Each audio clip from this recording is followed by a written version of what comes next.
अस्सलामुअलैकुम, मैं हूं गुलाम रसूल भट्टी और आप देख रहे हैं मेरा डिजिटल चैनल। नाज़िर, ईरानी सदर के हेलीकॉप्टर के हादसे के हवाले से खौफनाक रिपोर्ट जो है वो सामने आ गई है, जिसमें दिल दहला देने वाले इंकिशाफात सामने आए हैं। मैंने भी एक व्लॉग किया था, पूरा व्लॉग किया था, उसके ऊपर तबसरा किया था हेलीकॉप्टर किस तरह फंक्शन करता और किस तरह उसको टारगेट किया गया, लेकिन बिल आखिर वो तमाम चीज़ें सच साबित हुई।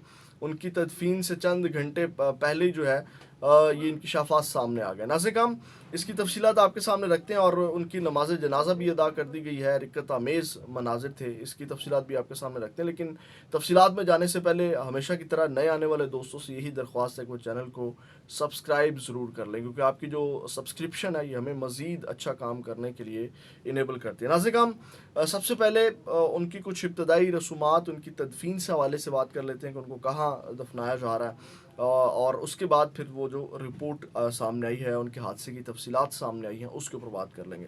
नाज़िर, सबसे पहले तो जो उनकी इब्तदाई रसूमात थी, लाखों लोगों ने उसमें हिस्सा लिया और ये तारीख़ी मनाज़र थे। और आज जब उनका जनाजा पढ़ा गया तो वो भी एक तारीख़ी मनाज़र थे।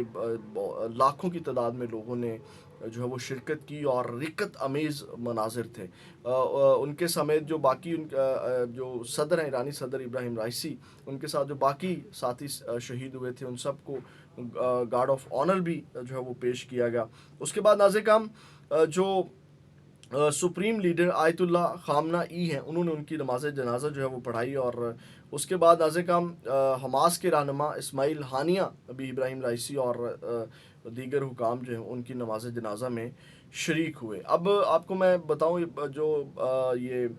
जो इस्माइल हानिया हैं, उनके हवाले से आपको याद होगा कि फ़लस्तीन और जो इसराइल की जंग है, उनके बेटे बेटियां जब शहीद हुए तो वो नहीं रोए थे, लेकिन ईरानी सदर के जाने के ऊपर वो धाड़े मार मार के जो है वो रोए हैं। उसके बाद नाज़िर, उन्होंने शिरकत की, और भी बहुत से रहनुमा जो हैं उन्होंने शिरकत की। पाकिस्तान से वज़ीर आज़म और डिप्टी वज़ीर आज़म इसहाक डार जो हैं, वो उनकी आखिरी रसूमात में, यानी कि कल उनको शाम में जो है वो उनकी तदफीन है, तो वो भी पहुंचेंगे पाकिस्तान से और इजहार अफसोस करेंगे, ताज़ियत के लिए वो जाएंगे और आज वो रवाना होंगे।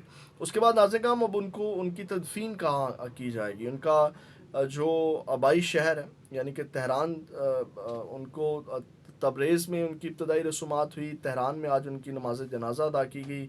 और उसके बाद उनका जो मशहद है, उनका आबाई जो इलाका है मशहद, और जो इमाम अली रज़ा हैं उनके जो उनके करीब जो है वो उनकी तदफीन की जाएगी। नाज़िर, अब जो तफसीलात आई हैं वो आपके सामने रखते हैं, फिर जो रिपोर्ट आई है वो आपके सामने रखते हैं। नाज़िर, अब ईरानी मीडिया एजेंसी जो अरना है, उसके मुताबिक ईरानी सदर के हेलीकॉप्टर के साथ दीगर 2 हेलीकॉप्टर भी मौजूद थे। अब ये तफसीलात जो आपके सामने रखने जा रहा हूँ, इसको आपने सिर्फ अपने जहन में बिठाते जाना है कि ये तफसीलात जो आ रही हैं, फिर इसमें जो कह लें कि झोल हैं, उनके ऊपर भी हम बात करेंगे। नाज़िर, उन्होंने कहा कि ईरानी सदर के हेलीकॉप्टर के साथ दीगर 2 हेलीकॉप्टर भी मौजूद थे। 2 हेलीकॉप्टर्स ने सेफ लैंडिंग कर ली थी, ताहम ईरानी सदर के हेलीकॉप्टर ने हार्ड लैंडिंग की, जिसकी वजह से हादसा पेश आया। यानी कि जिनके सेंटर में हेलीकॉप्टर है सदर का, वो सेफ लैंडिंग नहीं कर सका। जो पीछे और आगे हेलीकॉप्टर हैं वो उन्होंने सेफ लैंडिंग कर ली। उसके बाद नाज़िर, ईरानी एहलकार ने मज़ीद बताया कि सदर रईसी के हेलीकॉप्टर के पायलट काफ़िले का इंचार्ज थे। उड़ान भरने के 45 मिनट बाद उन्होंने दीगर हेलीकॉप्टर्स के पायलट्स को अहकामात दिए कि वो करीब मौजूद बादल से बचने के लिए अपने हेलीकॉप्टर को मज़ीद बुलंदी पर ले जाएं। ताहम सदर का हेलीकॉप्टर, जो 2 दीगर हेलीकॉप्टर के दरमियान में था, अचानक गायब हो गया। यानी कि मौसम की ख़राबी की वजह से जो है वो पहले मौसम ठीक था, फिर अचानक मौसम ख़राब होता है, और उस अचानक मौसम ख़राब होने के बाद जो है वो जो आगे और पीछे हेलीकॉप्टर होते हैं वो ठीक लैंडिंग भी उनकी ठीक होगी। उनमें से कोई तैयारा जो है वो गायब भी नहीं हुआ, और सेंटर वाला जो हेलीकॉप्टर है वो गायब हो गया। नाज़िर, उसके बाद ये चीज़ें आपने माइंड में रखते जाना, वो रिपोर्ट में फिर तमाम सारी चीज़ें आ जाएंगी। उसके बाद नाज़िर, ईरानी एहलकार ने कहा कि बादलों के ऊपर से उड़ान भरने के 30 सेकंड बाद हमारे पायलट ने देखा कि दरमियान में मौजूद हेलीकॉप्टर गायब हो गया। पायलट ने सदर के हेलीकॉप्टर की तलाश के लिए चक्कर लगाए, और गुलाम हुसैन इस्माइली ने कहा कि रेडियो डिवाइसेस के ज़रिए सदर के हेलीकॉप्टर से रब्ता करने की कई कोशिशों के बाद ہیلی کاپٹر نہیں ملا۔ گھنے بادلوں کی وجہ سے ہمارا پائلٹ پرواز کو نیچے اس لیے نہیں لا سکتا تھا، جس کی وجہ سے پائلٹ نے اپنی پرواز جاری رکھی اور قریبی تانبے کی کان پر اسے اتار لیا۔ انہوں نے کہا کہ وزیر خارجہ امیر عبداللحان اور صدر کی پروڈکشن یونٹ کے سربراہ کو کئی بار فون کیا لیکن انہوں نے جواب نہیں دیا۔ نمبر 1 سوال تھا کہ 2 ہیلی کاپٹروں کے سینٹر والا ہیلی کاپٹر غائب ہوا، پھر ان کے جو وہاں پہ وزیر خارجہ امیر عبداللحان ہیں، ان کے یونٹ کے جو سربراہ ہیں ان کو کئی بار فون کیا گیا لیکن انہوں نے فون جو ہے وہ نہیں ریسیو کیا۔ اس کے بعد ناظرین کرام، ایرانی اہلکار کا کہنا تھا کہ 2 دیگر ہیلی کاپٹروں کے پائلٹس نے صدر کے ہیلی کاپٹر کے انچارج کیپٹن مصطفی سے رابطہ کرنے کی کوشش کی، لیکن جنہوں نے فون اٹھایا وہ تبریز میں نماز جمعہ کے امام محمد علی آل ہاشم تھے، جن کی حالت ٹھیک نہیں تھی، تاہم انہوں نے تصدیق کی کہ صدر کا ہیلی کاپٹر وادی میں حادثے کا شکار ہو گیا ہے۔ اس کے بعد ان کا کہنا تھا کہ انہوں نے جب دوبارہ رابطہ کیا تو آل ہاشم نے یہی بات دہرائی کہ ہیلی کاپٹر حادثے کا شکار ہو گیا ہے۔ انہوں نے کہا کہ جب ہم جائے حادثہ پر پہنچے تو آیت اللہ رئیسی اور دیگر حکام موقع پر جاں بحق ہو چکے، لیکن محمد علی آل ہاشم کی موت حادثے کے متعدد گھنٹے بعد ہوئی۔ ان کے پائلٹ کے حوالے سے بھی کہا جاتا ہے کہ وہ بھی کچھ گھنٹے جو ہیں وہ زندہ رہے ہیں۔ اب ناظرین کرام جو خوفناک ایک رپورٹ آئی ہے وہ سن لیں۔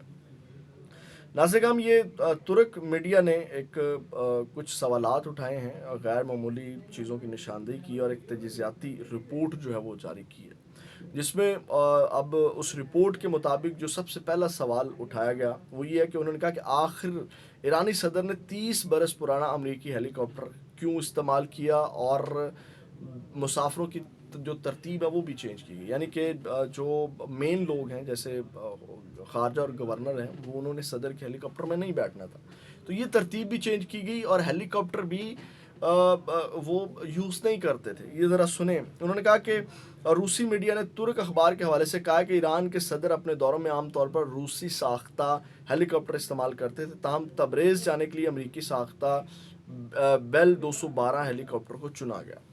ٹھیک ہے، یعنی کہ پہلے وہ روسی ساختہ ہیلی کاپٹر استعمال کرتے تھے لیکن اس دن جو ہے وہ امریکی ساختہ اور 30 سالہ پرانا ہیلی کاپٹر جو ہے وہ استعمال کروایا گیا۔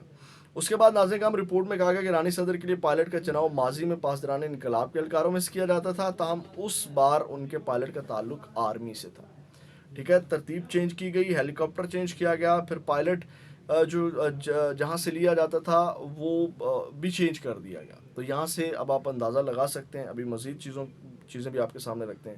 ناظرین کرام، اس کے بعد صدر کے ہیلی کاپٹر میں 3 مختلف ٹریکنگ نظام نصب تھے، جن میں جی پی آر ایس اور ٹرانسپونڈرز بھی شامل تھے۔ اب یہ جو ٹریکنگ آلات ہیں وہ بھی اس میں نصب تھے، اور اس کے بعد ناظرین کرام ان آلات کے نصب ہونے کے باوجود جو ہے وہ ہیلی کاپٹر کے مقام کا فوری تعین نہیں کیا جا سکا۔ یہ سوالات بھی اپنی جگہ۔ اور صدر کے ہیلی کاپٹر سے 3 اس کے بعد ناظرین کرام ترک حکام کے حوالے سے رپورٹ میں یہ بتایا گیا ہے کہ وہ اپنے ہیلی کاپٹر کے سگنل نوٹ نہیں کر سکے، جس سے ظاہر ہوتا ہے کہ یا تو نظام بند تھا یا موجود ہی نہیں تھا۔ اس کے بعد ناظرین کرام ایرانی ذرائع کے حوالے سے بتایا گیا کہ پرواز سے کچھ ہی دیر پہلے مسافروں کی ترتیب بدلی گئی، جیسے میں نے آپ کو بتایا، اور وزیر خارجہ جو حسین امیر علیحان اور تبریز کے گورنر مالک رحمتی کو ہیلی کاپٹر نمبر 2 میں سفر کرنا تھا، مگر آخری لمحے میں تبریز کے پیش امام محمد آل ہاشم کو بھی اتار دیا گیا۔ تو یہ ناظرین کرام وہ سوالات ہیں جس کی بنیاد کے اوپر یہ کہا جا سکتا ہے کہ یہ ایک مکمل سازش ہے، ایک سازش کے تحت یہ تمام چیزیں جو ہے وہ یہ معاملہ پیش آیا کہ 2 ہیلی کاپٹرز کے سینٹر والا ہیلی کاپٹر غائب ہونا، ترتیب چینج کرنا، ہیلی کاپٹر چینج کرنا، ہیلی کاپٹر کا پائلٹ چینج کرنا، اور پھر ٹریکنگ نظام جو ہے وہ کس نے بند رکھا، پھر جب ان کے جو سربراہ تھے جو اس کو دیکھ رہے تھے، اس ہیلی کاپٹر کو انچارج جو اس کا سربراہ بنایا گیا تھا، اس سے فون پہ رابطہ کیا گیا تو جواب نہیں آیا۔ تو یہ جتنے بھی سوالات ہیں، یہ جو رپورٹ آپ کے سامنے رکھی ہے، اس سب کے اوپر تحقیقات ہونے کی ضرورت ہے۔ تو بہت زیادہ خیال رکھیے گا۔ پاکستان زندہ باد۔